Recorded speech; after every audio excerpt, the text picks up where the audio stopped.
Kasih karunia dan damai sejahtera Allah Bapa kita dan anaknya Tuhan Yesus Kristus menyertai saudara. Amin. Shalom, saudara yang terkasih, di dalam nama Tuhan Yesus Kristus senang bisa menyapa saudara di tempat saudara berada hari ini dalam dimensi yang berbeda, tetapi dalam dunia yang sama. Sebagai insan yang diciptakan untuk Tuhan sebelum melakukan rangkaian aktivitas kita pada hari ini, marilah kita mengawalinya dengan memuliakan Tuhan lewat pujian kita dan mendengarkan firman Tuhan.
Pembacaan firman pada hari ini 29 Januari 2025 diambil dari Mika 7 ayat 18.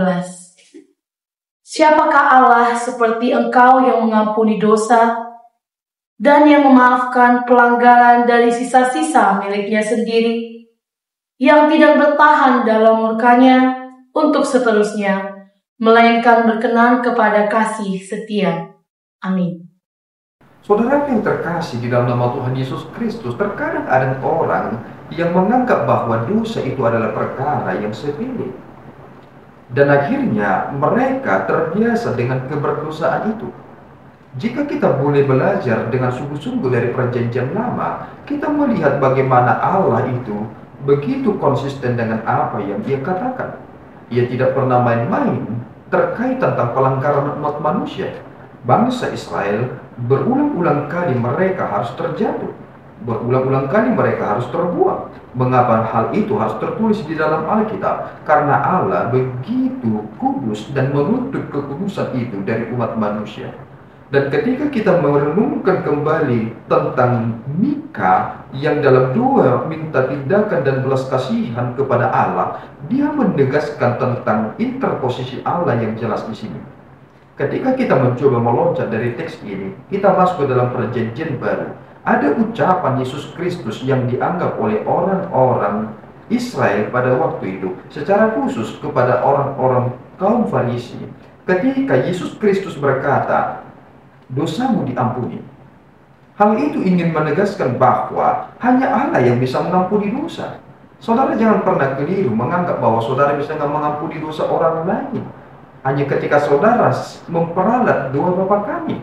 Ketika di dalam dua Bapa kami dikatakan, dan ampunilah kami akan kesalahan kami, seperti kami juga mengampuni orang yang berdosa atau bersalah kepada kami. Sebenarnya itu lebih merujuk kepada tuntutan. Mengapa demikian? Bagaimana mungkin saudara menuntut atau meminta dan memohon dosa saudara diampuni, padahal saudara sendiri memiliki kebencian di dalam diri saudara?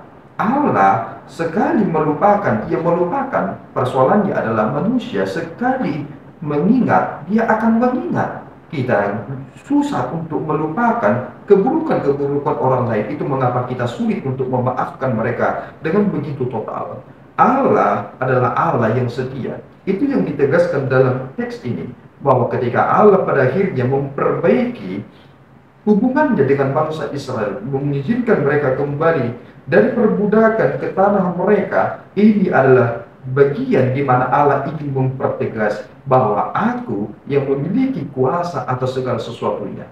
Mari saudaraku merenungkan ini dengan sungguh-sungguh, karena tidak ada Allah seperti Allah yang kita sembah, yang mengampuni dosa dan yang memaafkan pelanggaran dari sisa-sisa miliknya sendiri, yang tidak bertahan dalam murkanya untuk seterusnya. Tetapi kita harus berhati-hati bahwa Allah yang kasih juga adalah Allah yang murka. Jika Allah telah memberikan anaknya kepada kita, itu adalah mempertegas tentang masa-masa penantian, bahwa kita ketika di dalam Kristus kita menanti, dan banyak orang yang gagal memahami tentang Kristus, dan di sanalah kemarahan Tuhan akan semakin nyata. Bukan lagi hanya berbicara tentang tokoh-tokoh di dalam perjanjian lama, tetapi juga akan merujuk kepada saudara, merujuk kepada kita, karena semua akan berakhir pada pertanggungjawaban. Tuhan Yesus memberkati kita berdoa. Ya Tuhan, kami bersyukur atas berkat-Mu. Engkau adalah Allah yang penuh dengan belas kasihan, tetapi Engkau adalah Allah yang tidak boleh dipermainkan. Nama-Mu adalah nama yang besar, yang melampaui dari segala sesuatu. Engkau melakukan semua itu demi nama-Mu, dan keselamatan kami juga di dalam nama-Mu. Ampuni kami Bapa, karena masih banyak di antara kami yang menganggap sepele dengan keberdosaan itu. Padahal itu adalah jurang yang memisahkan kami dari kebahagiaan sejati. Bapa, bimbinglah kami supaya kami kembali kepadamu, supaya kami tidak mati sia-sia, supaya kami tidak mengecewakan-Mu dan mengecewakan diri kami atas pilihan kami sendiri. Terpuji Engkau Bapa, di dalam Yesus kami telah berdoa dan mengucap syukur. Anugerah Tuhan kita Yesus Kristus, kasih setia Allah Bapa kita, dan persekutuan Roh Kudus menyertai saudara. Amin. Tuhan Yesus memberkati.